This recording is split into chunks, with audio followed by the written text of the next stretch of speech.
50 ఏళ్ల సినీ ప్రస్థానం, 500కు పైగా సినిమాలు, పేరున్న విద్యా సంస్థలు, ప్రతిష్టాత్మక అవార్డులు. మోహన్ బాబు పేరు చెప్తే సగటు సినీ ప్రేక్షకుడికి ఇవి ఒకప్పుడు గుర్తుకొచ్చేవి. కానీ ఇప్పుడు సీన్ మొత్తం మారిపోయింది. గుట్టు చప్పుడు కాకుండా 4 గోడల మధ్య పూర్తి కావాల్సిన ఆస్తి వ్యవహారం రోడ్డున పడింది. విభేదాలు వీధిన పడ్డాయి. అభిప్రాయ భేదాలు బగ్గుమన్నాయి.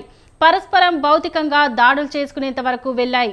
చివరికి పోలీస్ స్టేషన్ మెట్లు ఎక్కే పరిస్థితి రావడంతో మంచు ఫ్యామిలీ పరువు మొత్తం మంచులా కరిగిపోయింది. ఇంతకీ ఈ మంచు కథా చిత్రంలో ఇంత రచ్చ జరగడానికి కారణం ఏంటి? మంచుకి పోయిన మనోజ్కి చెడే ఎదురైందా?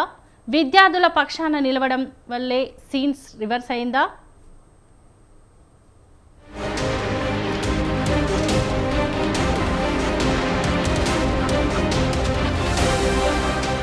సినీ నటుడు మంచు మోహన్ బాబు కుటుంబ గొడవలు రోడ్డున పడ్డాయి. తనకు తనయుడు మనోజ్, కోడలు మౌనిక నుంచి ప్రాణహాని ఉందని తండ్రి మోహన్ బాబు కంప్లైంట్ ఇవ్వగా గుర్తు తెలియని వ్యక్తులు అంటూ మంచు మనోజ్ పరస్పరం పోలీసులకు ఫిర్యాదులు చేసుకున్నారు. అంతేకాదు ఒకరిపై ఒకరు దాడులు చేసుకున్నారనే వరకు పరిస్థితి వెళ్ళింది. మంచు విష్ణు, మనోజ్ మధ్య సయోధ్య కుదిర్చేందుకు మోహన్ బాబు ప్రయత్నించినా అది వర్కౌట్ కాలేదు. అంతే. ఈ మొత్తం గొడవకు ఆస్తి తగాదాలు మాత్రమే కారణం కాదని దీని వెనుక మరో వ్యక్తి ఉన్నట్లు తెలుస్తోంది. మోహన్ బాబు ఇచ్చిన కంప్లైంట్ బయటకు వచ్చిన తర్వాత సోషల్ మీడియా వేదికగా మనోజ్ ఒక లేఖ రాశారు. అందులో వినయ్ మహేశ్వరి పేరు ఉంది. అసలు ఈ గొడవ గురించి వార్తలు వచ్చిన ప్రతిసారి వినయ్ పేరు వినపడుతోంది. ఇంతకీ వినయ్ మహేశ్వరి ఎవరు? ఆయనకు మంచు కుటుంబానికి సంబంధం ఏంటి అనే చర్చ సర్వత్రా జరుగుతోంది.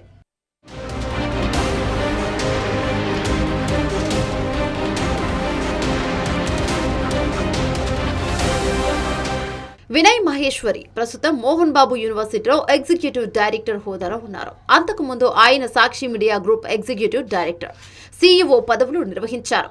అంతేకాదు వినయ్ మహేశ్వరి విష్ణు భార్య వేరోనికా తరపు బంధువు కూడా.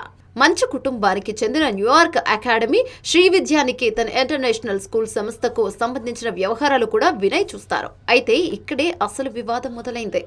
విష్ణు, వినయ్ ఇద్దరు మోహన్ బాబు యూనివర్సిటీ విద్యార్థులకు, అక్కడ వ్యాపారాలు చేసే స్థానికులకు చేస్తున్న అన్యాయాన్ని ప్రశ్నిస్తున్నందుకే తనపై ఆరోపణలు చేయడం మొదలుపెట్టారని, వారిద్దరూ చేస్తున్న ఆర్థిక అవకతవకలకు సంబంధించి తన దగ్గర పూర్తి ఆధారాలు ఉన్నాయని, అవసరమైతే వాటిని అధికారులు ముందు బయటపెడతానని చెప్తున్నారు మంచు మనోజ్.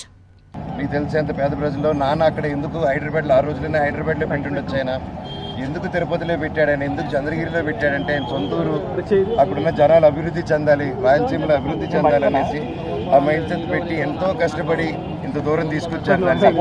ఈరోజు ఎవరో వచ్చేసి దాన్ని ఒక ఎడ్యుకేషనల్ బ్యాక్గ్రౌండ్ ఉందో లేదో కూడా తెలియదు, ఒక వచ్చి అలా చేయడం, ఒక పేద ప్రజల్ని ఒక మీట్ అవ్వకుండా చేయడం అంటే నాన్నగారి దగ్గరికి వెళ్ళలేకపోతున్నారు, ఆయన వరకు రీచ్ అవ్వట్లేదు. అది ఆయన తెలియపరచారన్న నా తప్పని ప్రయత్నాన్ని ఆపుతున్నారు. తప్పకుండా అంటే కాకపోతే క్రౌడ్ గ్యాదరింగ్ ఉండకూడదు అన్నారు కొద్ది రోజులు. సో అందుకోసమే నేను ఇది ఎలా చేద్దాం, ప్రెస్ మీట్ని ముందుకు రావడమా, రిలీజ్ చేయడమా అనేది ఇంకొంచెం మా నాన్న అయితే కాదండి, మా నాన్న దేవుడు.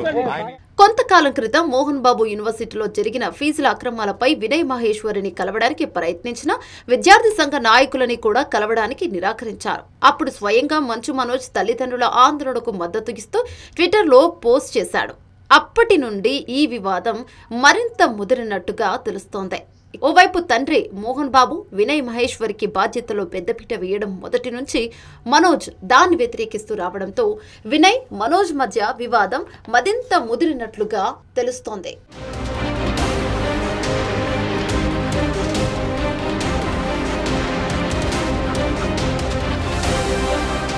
వాస్తవానికి తిరుపతి సమీపంలో ఉన్న మోహన్ బాబు యూనివర్సిటీ తీరుపై తల్లిదండ్రులు, విద్యార్థులు కొంతకాలంగా ఆందోళన చేపడుతున్నారు. 2 ఏళ్ల కిందటే ఈ యూనివర్సిటీ అధికారికంగా ఏర్పాటైంది.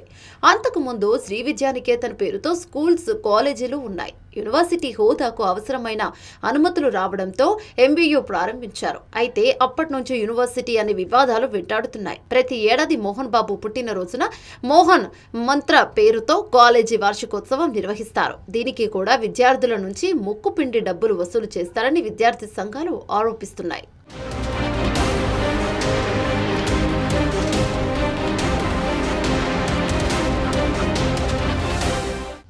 అంతేకాదు విద్యార్థుల తల్లిదండ్రుల వద్ద ఫీజుల పేరుతో పెద్ద ఎత్తున దోపిడీ చేస్తున్నారని విద్యార్థి సంఘాలు బొగ్గుమంటున్నాయి. ప్రభుత్వం ఇచ్చే ఫీజు రీయింబర్స్మెంట్ అందుతున్న హాస్టల్ క్యాంటీన్, మెస్ ఛార్జీల పేరుతో బయట నుంచి వచ్చే స్థానిక విద్యార్థులైన డే స్కాలర్స్ వద్ద ఏడాదికి 20,000 అక్రమంగా వసూలు చేస్తున్నారని కూడా మోహన్ బాబు యూనివర్సిటీపై విమర్శలున్నాయి. విద్యాలయాలు ఎంత గొప్పవిరా, మనం 25% కులమతాలకు అతీతంగా ఫ్రీ ఎడ్యుకేషన్ ఇస్తున్నాంరా. క్యాస్ట్ అనేది తీసేసానురా 92లో ప్రాస్పెక్ట్స్లో. నువ్వు చదువుకున్నావురా, అక్కడ చదువుకున్న బిడ్డలు IAS IPS అయ్యారురా. భగవంతుడు చూస్తున్నాడు రా, నేను తప్పు చేసినా, నువ్వు తప్పు చేసినా, ఎవరు తప్పు చేసినా. ఎంత అవకాశం ఇచ్చా మాట్లాడుకునేదానికి అందరికీ. ఇన్ని సంవత్సరాల్లో మన విద్యాలయాల్లో ఒక్క తల్లి కానీ ఒక తండ్రి కానీ ఏమైనా చెప్పారా?